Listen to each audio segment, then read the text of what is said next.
We'll look at chapter 1, verse 2, I should say, and then chapter 1, verses 12 through 18, and then chapter 2, 18 through 26. They kind of all draw on the same theme, so that's kind of why we have the readings broken up into that structure. And then Luke 12, 13 to 21, the parable of the rich fool, is it what is known as, will be the gospel, and then our epistle will be from James, which we'll be preaching on, James chapter 1, verses 17 through 25. So let's start with Ecclesiastes.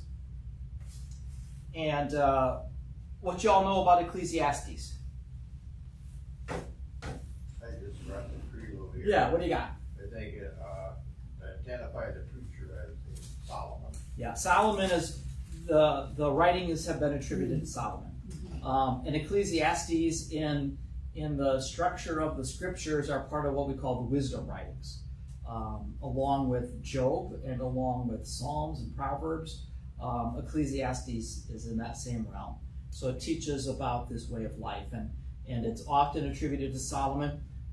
This preacher or teacher is a son of David, a king in Jerusalem. If you look at verse 1, the words of the teacher, son of David, king in Jerusalem. So most take this as being Solomon. And Solomon in his elder years.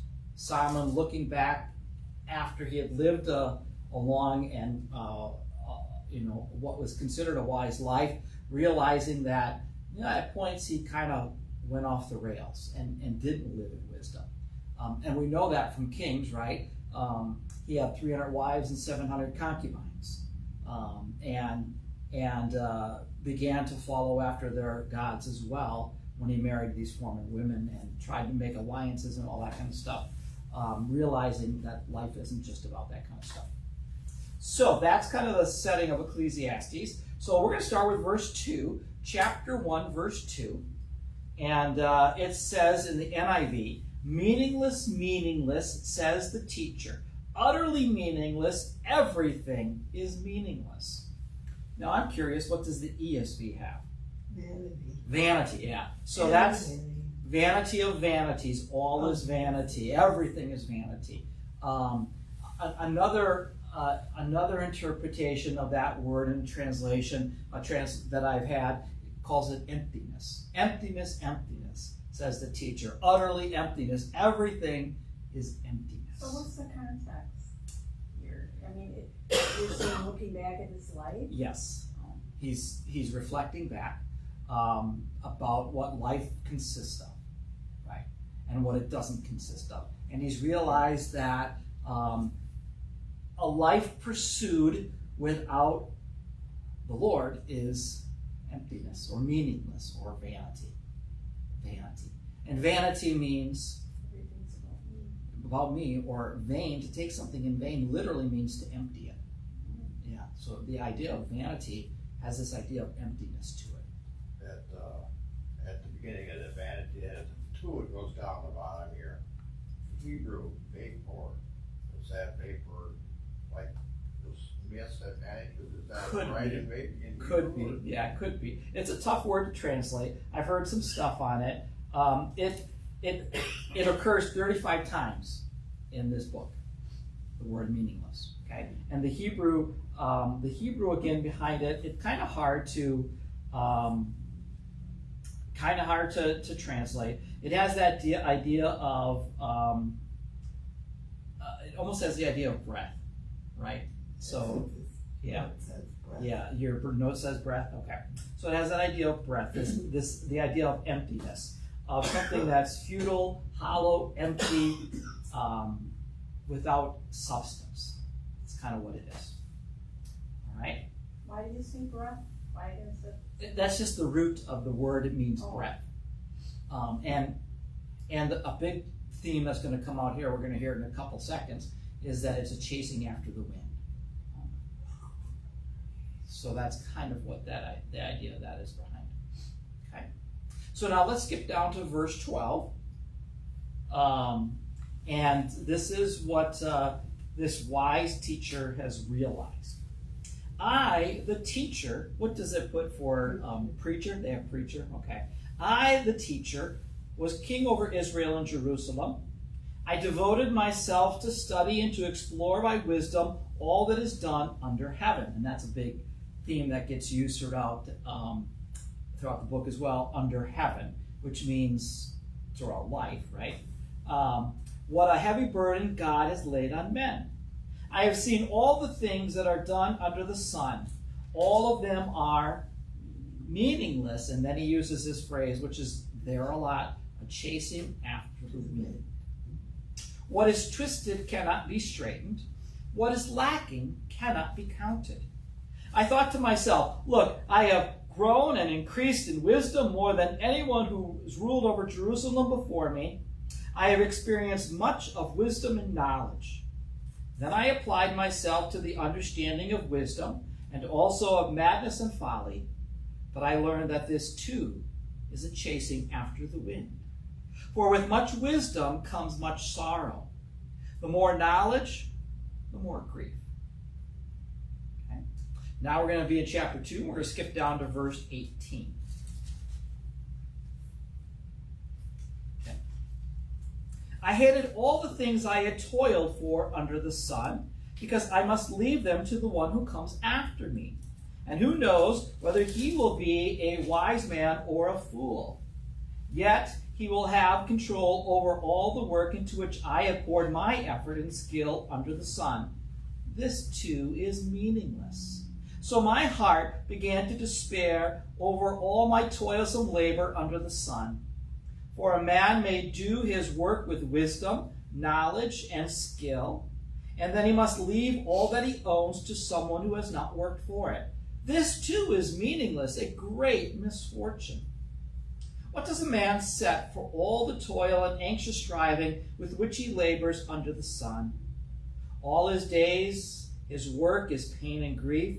Even at night, his mind does not rest. This too is meaningless. A man can do nothing better than to eat and to drink and find satisfaction in his work. This too I see as from the hand of God. For without him, who can eat or find enjoyment? To the man who pleases him, God gives wisdom, knowledge, and happiness.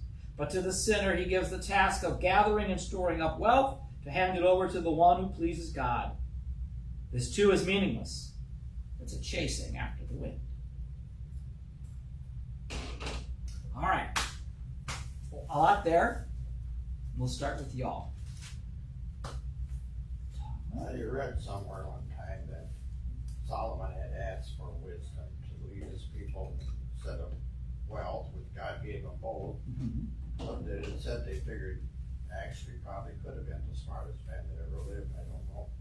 I don't know if he was, because he realizes, he doesn't, when he asks for God, God comes to him in a vision when he becomes king and says, this is in 2 Kings, I think, God says, I'll give you whatever you ask for. And Solomon doesn't ask for wealth. He doesn't ask for, like you said, he asks for a listening heart, right? For a listening heart. Not necessarily wisdom, but for a way to listen to God and understand and judge things rightly. And God was pleased with that and gave that to him. And then he had all this wealth as well. I wouldn't say he was ever the wisest man, because he's realized after he's lived his life, he's pursued all these things, but what did he forget? He forgot about the Lord in the midst of it. Yeah, he forgot about the Lord. And then he kind of realized, I've messed up. This is a chasing after the wind. It's been meaningless. And so there's a lot of regret. It sounds like there's a lot of regret, at least, in his life. I kind of got when he was talking about all your life you're building up, and it's just the same today. We want to leave our children more than what we had when we were that age. Yeah. So that keeps these kids are inheriting all this money. Do they know how to handle it, how to deal with it? That's kind of what Solomon is saying, isn't he? Yeah. Yeah. He starts with the first chapter, verses 12 through 18. It's all about what he called the pursuit of wisdom, right? The pursuit of knowledge. And he said, if I'm only seeking after knowing more, having more, doing more intellectually, knowledge, but I don't put God in the midst of it, it's just a foolishness, right? It's a chasing after the wind. You could be the smartest dude in the world, but if you don't have God in the midst of it, what good is it? It's meaningless. It's a chasing after the wind. What's that phrase? What is that? What do you envision with that phrase? It's a chasing after the wind. Impossible. You never catch it. You're never going to catch it. Yeah, you're never going to catch it. It's a pursuit. Go for it, but you ain't never attaining it. You can't see it, so Yeah. I mean, You're never going to attain it, are you? Yeah. So go ahead, John. Well, the fact that he had, that's what most people talk about, had all these wives.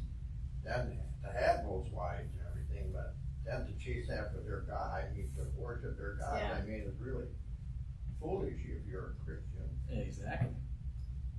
Yep. The writer in the Kings, Book of Kings, wasn't so didn't have the big problem that he had 1,001 women. Well, he wasn't boasting about her, saying it was the right thing to do, but the fact that they led him to other gods is what their evaluation was. That was the foolishness of it. Of course, God would have said, yeah, they're both kind of foolish. yeah, sure. Trouble. Yeah, so the first 12, the verses 12 through 18, if you just look at it, verse 13, what did he say he devoted his life to? Chapter 1, verse 13. Well, he was seeking and searching out wisdom. Yeah, everything has gone to him. I devoted myself to all this knowledge and exploring wisdom and study. And you know what? When I learned all of it, I realized it's folly if God is not in the mix of it. Right? It's all an emptiness. I learned so much, but I realized that this whole pursuit was vanity and empty without God in the mix. That's really what it boils down to. So he's not negating the fact that we should seek wisdom and knowledge and study and all that. That's important. But if you don't have God in the mix of it, that's when it becomes empty, a chasing after the wind, a meaningless pursuit. And that's what he comes back to then in chapter 2, right? We skipped the pleasures are meaningless, which is verses 1 through 11. But he goes down to verse 17, or 18, I mean, and now he begins to talk about toil, this pursuit for more and more stuff, right? And everything that it brings. So he says, verse 18, I hated all the things that I toiled for under the sun, because I got to leave them to the one who comes after me. He kind of realizes that in the end, you don't take what? You don't take anything with you, right? The one who dies with the most toys still dies, right? They don't win, they still die. That's what he's realizing. And I'm just going to hand it over to somebody else, and I don't know if they're going to be a responsible, wise person with all of it. So that's meaningless. Verse 20, my heart began to despair over all the labor. He spent all of his life working and accumulating and possessing, but realized at the end, I don't take it with me. Somebody else is going to have it, and who knows how they're going to do with it, right? And all of that is meaningless. I try to have more and more and more, and when I got more and more and more, I worry about how I'm going to keep more and more and more. And in verse 21, he says, even at night, my mind does not rest. Right? I don't even find rest in the sleep, because I'm now worried about how I'm going to keep all that I've got. And this too is meaningless, vanity. Verses 24 through 26 then, he reminds himself what?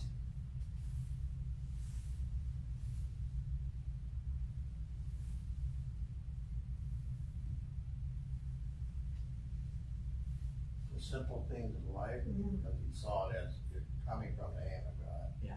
If God's in the mix of it, Yeah. no matter what it is, it'll be fruitful, right? A man can do no better than this: eat, drink, find satisfaction in his work. That too I see is from the hand of God. For without him, who can eat and drink and find enjoyment? So he's saying, I can have all this stuff, I could learn all these things, I could work hard, be achieving, accumulate, but if God's not in the midst of it, what have I done? I've lived a meaningless life. So he says, I kind of realized I got to the top of the ladder, and then I realized my ladder was on the wrong wall. That's kind of what he realizes. Yeah. And so he wants to pass that wisdom down to the generation who's coming after him. To the man who pleases God, God gives wisdom, knowledge, and happiness. Yeah. Right? Right. And what does it mean to please God? What does it mean to please Well, God? how do we please God? Put him That's first. what- Trust in him with your whole heart, soul, and strength, and love your neighbor as yourself. One who pleases him is The one who given. pleases God is Yeah, having yeah. faith. He's the one that's given him the knowledge and the wisdom and the happiness in the end. So without God in the mix, you can have all these things, but without him, it's a meaningless life. So it's a very modern themed book, Ecclesiastes, right? There's a lot to say to the current state of life. Yeah, this is the poetry section. It is poetry. It's wisdom writing. Yeah. Mhm. Yep. Very much applicable to contemporary life. Yeah. I like that. The wise die just as the fool. The wise die as well as the fool. They die no matter what. Yeah. If they don't have God, they're dead. Chapter 3, there was a song, a modern song. A time for everything. Yeah, time for everything, folk song. Yep. Somebody's put that to a folk song too, and you're right. Yeah. I guess Peter, Paul, and Mary. I think so. Yeah. All right.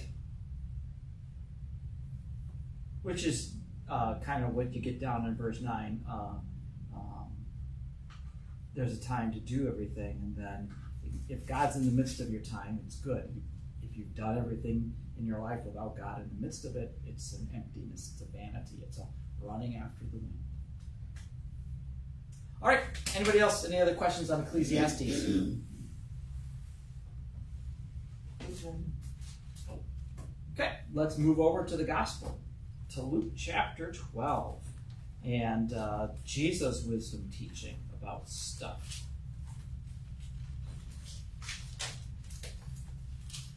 So again, starting in Luke chapter 9, verse 51, Jesus has set his face like flint. Resolutely, he's going to go to Jerusalem. And this is his final journey there, starting in Luke chapter 9, verse 51. And on the way, it's 10 chapters in Luke's gospel. And on the way, Jesus is continually going to be teaching. That's very much this pattern of Luke's Luke's writing, is that this is all the discipleship moments of Jesus. He's taking the opportunity to teach people. Last week, it was the disciples saying, teach us to pray. Yeah. This week, Jesus is going to find an opportunity to teach people about stuff. So Luke chapter 12, we're going to start at verse 13 through 21, and commonly known as the parable of the rich fool. This is a unique parable to Luke's gospel. Only Luke has it. Again, it's following the pattern of Jesus being the teacher of discipleship for those who follow after him. Now someone in the crowd said to him, "Teacher, tell my brother to divide the inheritance with me." Jesus replied, "Man, who appointed me a judge or arbiter between you?" Then he said to them, "Watch out. Be on your guard against all kinds of greed. A man's life does not consist in the abundance of his possessions." Then Jesus told them a parable. The ground of a certain rich man produced a good crop. He thought to himself, "What shall I do? I have no place to store my crops." And then he said, this is what I'll do. I'll tear down my barns and build bigger ones, and there I will store my grain and all of my goods. And I will say to myself, Self, you have plenty of good things laid up for many years. Take life easy, eat, drink, be merry. But God said to him, You fool, this very night your life will be demanded from you. Then who will get what you have prepared for yourself? And this is how it will be with anyone, Jesus said, who stores up things for himself, but is not rich toward God.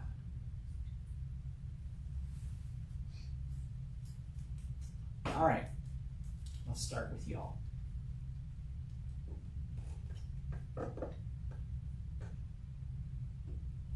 This is a parable I remember from my early times at parochial school. Really? I mean, it's a pretty popular. How so? What do you? I mean, it was something that Sharing? we always had in the beginning of Linda would know. We have religion in the morning, Okay. and get into the parables, and because this is one they really would, one of the first ones they would begin with. Really? Why do you think that was? Well, it's something that you can relate to. Yeah. Even kids can relate. I guess, in a farming community. Yeah, a Bloomfield farming community. Farming, Yeah, it's a farming, it's got agricultural behind it. Yeah. Okay. Anybody else? Any other thoughts or questions? Any insights before we dig a what little should he into have done? Given to the poor? Or what with should all he this- have done? This abundance. Okay. He should have. No, it doesn't Share, say. It you doesn't think? say that, does it? No, but No. if you give so much, Okay. you should give it. You don't need it. It doesn't say that, but Doesn't It's say give that. us this day our daily bread. okay. So it's like you are You have really, enough for the day. You have enough for the day. Right. So is this? You better not have a 401k then. For sure. You're starting, and don't watch the stock market either. Because, oh gee, I lost $20,000. I don't know. I don't think that's what this is saying personally. No, I don't. Yeah, because we've got an entire branch of the Synod that has billions of dollars invested. Yeah. Oh, yeah. In the markets. It does say somewhere in the Bible that if done the right way with, adhering to God's plan, He will return to you things back to you. If you give, He will return it tenfold Right. and press down and tenfold. So, Okay. I think So it's not tithe well and then to do God that. gives you back. Is that what it says? No, it doesn't say that. No. Doesn't The say Bible there. doesn't really say that. Doesn't say that here, but People have tried to it's nothing- manipulate it's that nothing way. wrong to have, Yeah, nothing wrong with the have wealth. Yeah, you're right. Although Jesus says it's easier for a camel to go through the eye of a needle than a rich man to enter the kingdom of God. Okay. So is this kind of telling us that with the word vanity that we've got, and because we're being vain, you think, okay, I can just keep getting more and more, and That's kind of what this is about, isn't it? It's very much attached to the Ecclesiastes image of wanting and more, and God's not in the mix. Taking care of yourself Mhm. and yeah, and regardless of Okay. everyone else. Right, yeah. And that part of this culturally, the people, when the man acquires all of this wealth, does he dialogue with anybody else? It says, how did he dialogue? Verse 12, what's his dialogue? Or verse 17, what's his dialogue? With whom? thought to himself. He thought to himself, self, what will I do? And then he goes, I know what I'll do. I'll tell myself this. I'll build bigger barns, right? So that's part of what Jesus is doing. He's telling a story that culturally people would have gone, no man works like that. If you've have abundance, right, you figure out how do you bless other people with the abundance, right? Not just yourself, but others. How do you incorporate others into this, and not just yourself? So that's part of it. Well, let's start at the very beginning. Jesus finds an opportunity to tell this story because somebody does what in verse 13? He comes and he wants him to work out a problem with his brother. Yeah. Teacher, Rabbi, I got a brother. We're having some problems with this inheritance stuff. Help me out with it.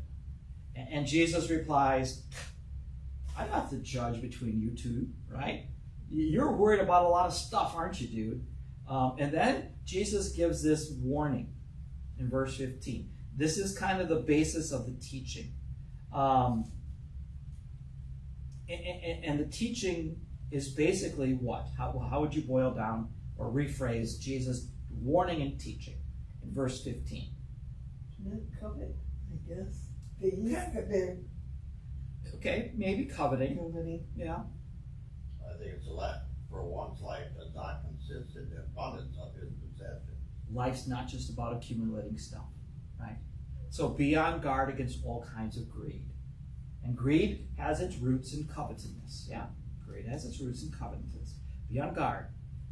We are so easily enamored by stuff, right? But life doesn't consist on just the abundance of stuff. Right? And so there's a stern warning for those who follow Jesus. How much is enough? How much is enough? You remember what I can't remember which, I think it was one of the Rockefellers, I can't remember which one. He was asked that. At the time, he was the richest man in the United States. And he was, a journalist asked him, so Mr. Rockefeller, sir, how much is enough?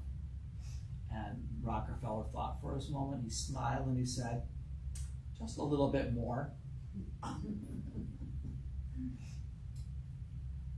Well, Because that's what it always is, more and more and more. it's just a little bit more.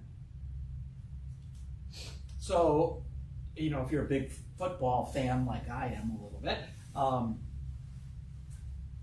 this time of the year is the time when all these contracts are being redone and re-signed, and players are going to hold out because they're only making $18 million a year, and somebody's making more. And I had more sacks than him, Yeah. so I should be paid more. Restructure mine because I need a little bit more.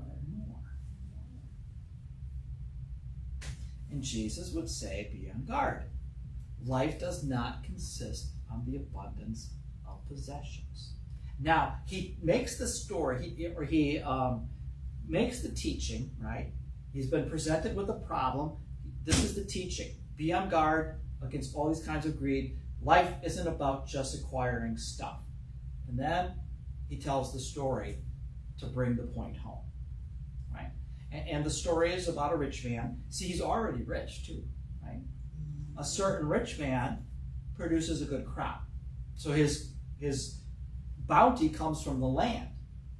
Well, he has all of this, and so he thinks, well, what am I going to do with that? I've got so much more. And again, Jesus is telling it to a group of people who would have lived in such a way that they would have gone, no right-minded, God-fearing man would just talk to himself about this stuff. He would have involved his family, his neighbors, his people, his community about what to do with all this. But this man is so self-absorbed, he only speaks to himself about, I know what I'll do. I'll build bigger barns and then store it up. And then I'm going to say to my self, right? Self, take life easy. Drink, eat, and be merry. But God comes to him that night and says, you fool. That's not a very, very common word in Greek. It's a very uncommon word. It's a very strong word. You fool. In other words, you've messed up. Right? Your life is demanded of you tonight. Who's going to get what you prepared? And then Jesus finishes up with verse 21. And this is basically coming back to his warning in verse 15. That's how it's going to be with anybody who stores up things for himself, but is not rich toward God. What does it mean to be rich toward God?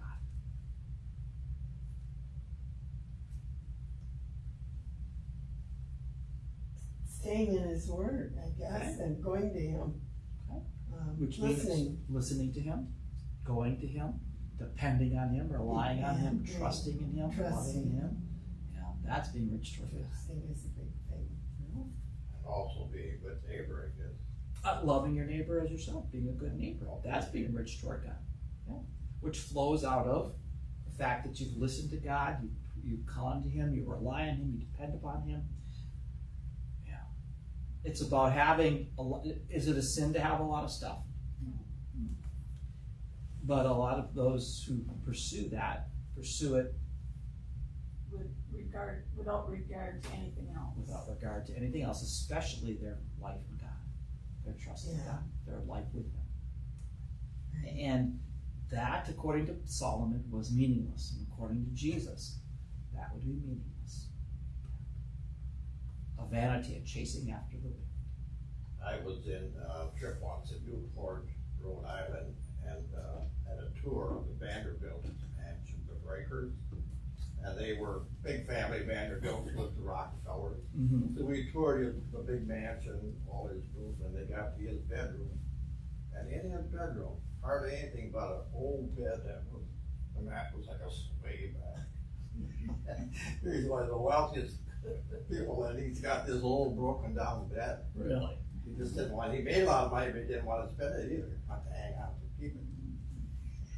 So that was the impression. But he had a mansion, though. Yeah. But his own private living quarters were very interesting. Yeah, that was it. Yeah. Have you ever toured the Biltmore Estate in Yes. North Carolina? Yes. Oh my goodness. Very, very. Quite the estate. It's, They had a heated swimming pool, yeah. and it burned. I mean, it was heated by furnaces And an underneath it. inside garden with Mhm. had birds. They had their own organ room Yeah. that this massive With pipe organ organs. was in. Unbelievable. It's pretty incredible. When you talk about the Rockefellers, if you go to the Grand Teton National Park, the main lodge that's there, my brother worked there, because Fed, every year in summer, they have their meeting there, the federal Fed, you know. The Federal Reserve? Yeah, Really? yeah, a Okay. summer meeting, and then my brother would be working security there at that time. But the main lodge, was Rockefeller's little summer vacation house. Right? Yeah. Incredible. And in today's, the majority of the wealth of the world is in a very small percentage of people. Yeah, there's going to be a reckoning. I mean, a turning of upside down. Jesus, the coming of Jesus, that's what the beginning of Luke was all about. The turning, the rich will go away empty, and those who are poor will be filled in the kingdom to come. Because so many who are rich physically now, materially now, will not be part of the kingdom of heaven. They just won't. They've fallen farther, people, I don't want to say they have, but people have fallen farther and farther away from God. Right. So as they have, a lot of them have too. Yeah. So they're not looking to care for people in need anymore. I mean, that's how I always kind of felt like when IRS granted deductions for charitable contributions, stuff like that. And I kind of always felt like that shouldn't be necessary. I mean, when they took it away, people said, well, people won't give as much. Well, because they don't get a deduction. I mean, the people who are giving are giving what they can give to people in need. If they don't get a deduction, they're not going to give. I mean, to me, that should be a community thing or a church thing where we're taking care of them. Government doesn't need to take care of people. We should be taking care of them. And is that the only reason they give? Yeah.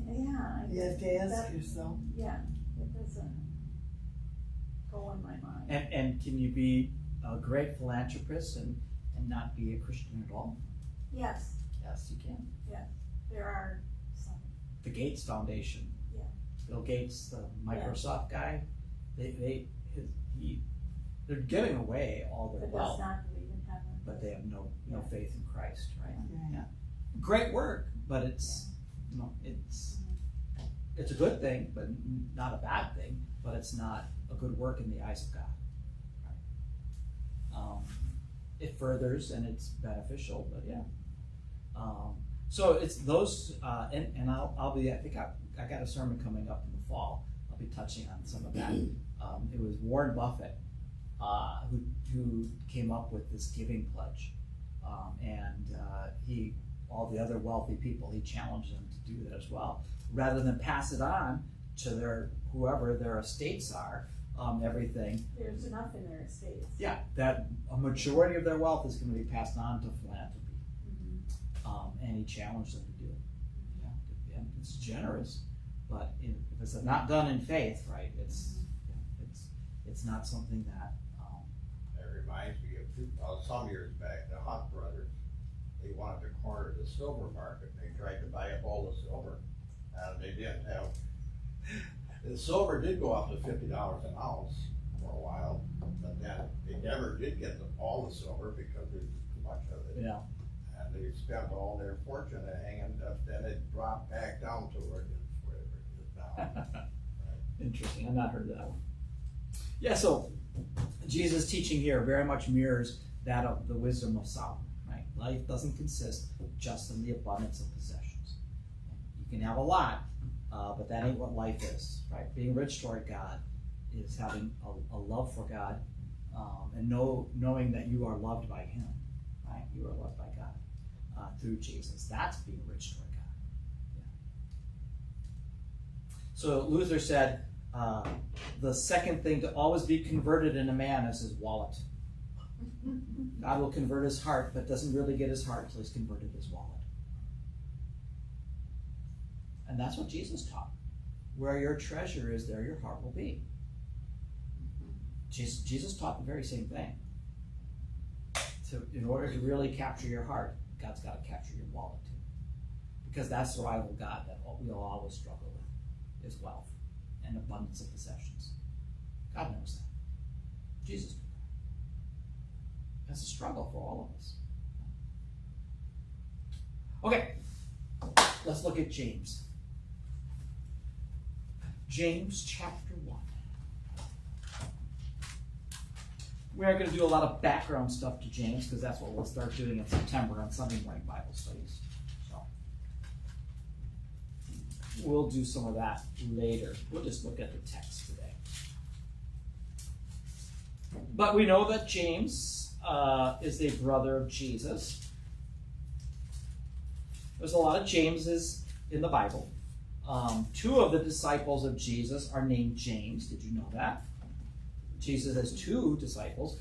James and John, the brothers, the fishermen. And then Matthew also has a brother named James, who was a tax collector who also becomes a follower of Jesus. Is that they refer to as James the Lesser? Mm-hmm. Oh. Yeah. And then there's James, who is the brother of Jesus. Not one of the 12, right? But in fact, when Jesus was doing his ministry, he's one of the brothers who thought Jesus was a little crazy. But after the resurrection, he's now become a leader in the church in Jerusalem. So he's kind of like the bishop of the church of Jerusalem. Well, he was included in that group when Jesus went back to Nazareth, and it's like, He thought they were crazy. Well, because the people of Nazareth aren't going to believe that the person who lived amongst them was the Messiah. Yeah. And it's in Mark. And the same with his own brothers. Yeah. This is one of his brothers. Yeah. All right. So half brother, technically, I guess we would say. Yeah. All right. So chapter 1, verse 17 through verse 25. And as we're reading through it, see if you can see. There's a common phrase or a common image that pops up a couple different times. Okay? And the theme of our sermon is going to be called Feeding Your Faith. So verse 17. Every good and perfect gift is from above, coming down from the Father of the heavenly lights, who does not change like shifting shadows.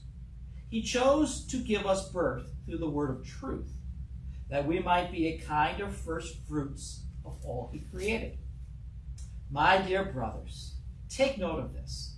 Everyone should be quick to listen, slow to speak, and slow to become angry.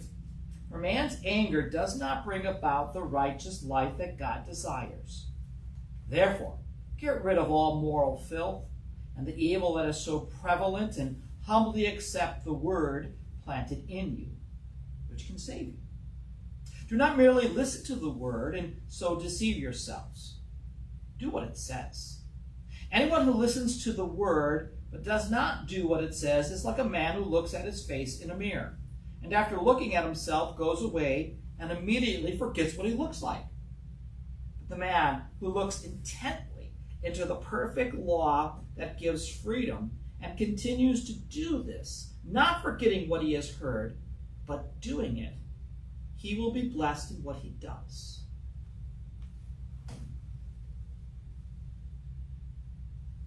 All right. What y'all got? Any thoughts or questions?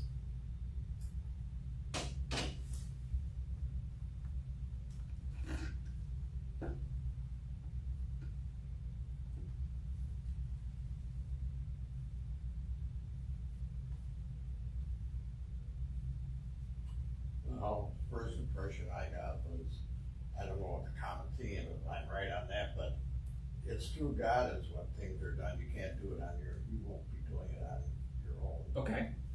Okay. The word that kept popping off the page for me is the word word. What does that mean, word? It's in verse 18. You were given a birth through the word of truth. When we hear the word word in the Bible, it usually refers to what? The Bible. That wasn't a hard question. You very good. Not a trick question this time. All right, yeah, so this is all about the Bible, right? Receiving the word. It's there again in verse 21. Accept or receive. Does ESV have receive? Verse 21. Receive, yeah, that's a better translation. Humbly receive the word planted in you. And then in verse 22, don't merely listen to the word, but also, verse 23, do the word, right? Just don't be hearers of the word, but be doers of the word. And the word is the scriptures, right? The Bible. Yeah. Do you remember the old page 5 service in the Lutheran hymnal? Mm-hmm. That was the service without communion. Right, page 15 had communion. Page 5 had no communion. There was a collect or a prayer at the end of every service. It was called the collect of the word, where there was no communion in it. And it said, "Blessed Lord, you have caused these holy scriptures to be written so that we might read, mark, learn, and inwardly digest them." Yes, inwardly digest them. Well, you'll hear it on Sunday. I think it's the prayer of the day for Sunday. That image of inward, what does it mean to inwardly digest the word? Take it to heart. Yeah. Well, I mean, literally, inwardly digest means to eat it. It literally means to eat it. Oh. Right? Oh, well, to digest. Yeah. You literally eat the word. That's what it means. Do you literally chew on pages? Well, Jeremiah did once. Did you know that? Jeremiah once did. He internalized it by actually eating the scroll. Now, this is what God intends for us. But that's kind of the image that's going on here. Yeah. So, let's start off at verse 17 again. And when we do our Bible study stuff on this, we're going to dig into this a lot more deeper. On our Sunday morning, starting in September, we're going to dig into James a little bit more. Luther was not a fan of the letter of James. It's one of the I think there's I'll have to look at this. I'll know by September.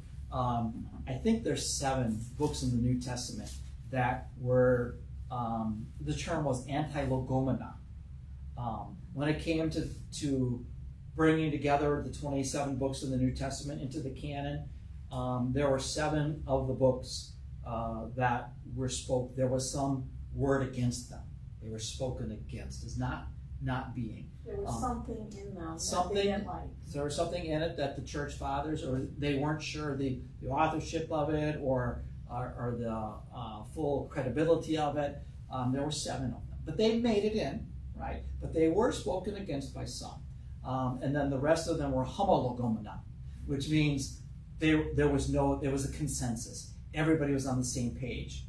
They all had the same testimony to them. These are it, right? Well, James was one of the anti-legomena, and Luther saw it was straw.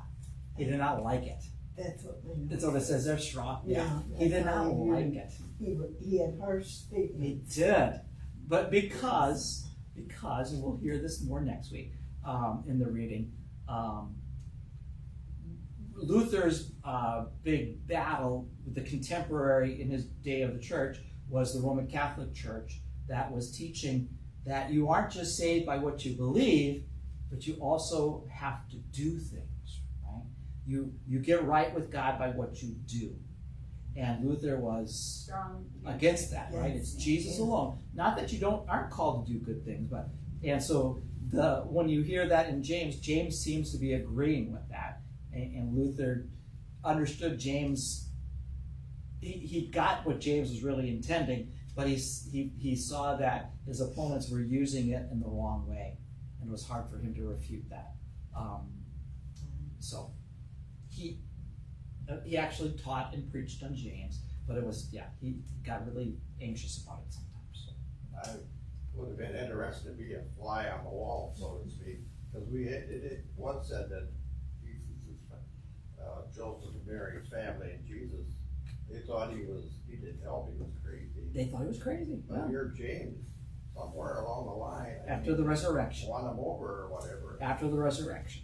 Yep. It was after the resurrection. When he saw Jesus raised from the dead, that was the game changer for James. That was the game changer. Yeah. And that's kind of what he's getting at here, right? So let's get that. So verse 17. Every good and perfect gift is from above, coming down from the Father of heaven and lights, who does not change like shifting shadows. So God's the same today, yesterday, and always, right? And what does God only give? Good gifts. Good gifts. Everything that's good comes from God, right? Verse 18. And he chose to give us birth. Now, I think he's referring to himself as much as anybody else, James, right? He chose to give us birth through the word of truth. The word of truth, the word of reliability, that we might be the kinds of first fruits of all that he created. And I'm sure James was aware of what Paul was teaching, and Paul talked often about how we're the first fruits of creation because of the resurrection. Right? So this word of truth, you've been given a new birth, right? You've been given a new birth through this word of truth, through the scriptures, through the alive Jesus as well, who's the word of God. Now, my dear brothers, he said, take note. Everyone should be quick to listen, slow to speak, slow to become angry. Well, there's good wisdom right there, isn't that? For man's anger does not bring about the righteous life that God desires. Right? Therefore, get rid of the moral filth, the evil that's so prevalent, and humbly accept or receive the word planted in you. That can save you. The word planted in that you can save you is who? Is what?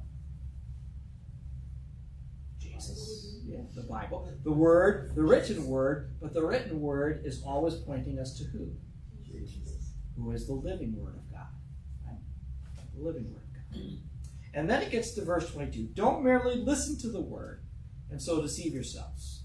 Do what it says. Don't just be hearers of the word, but also doers of the word.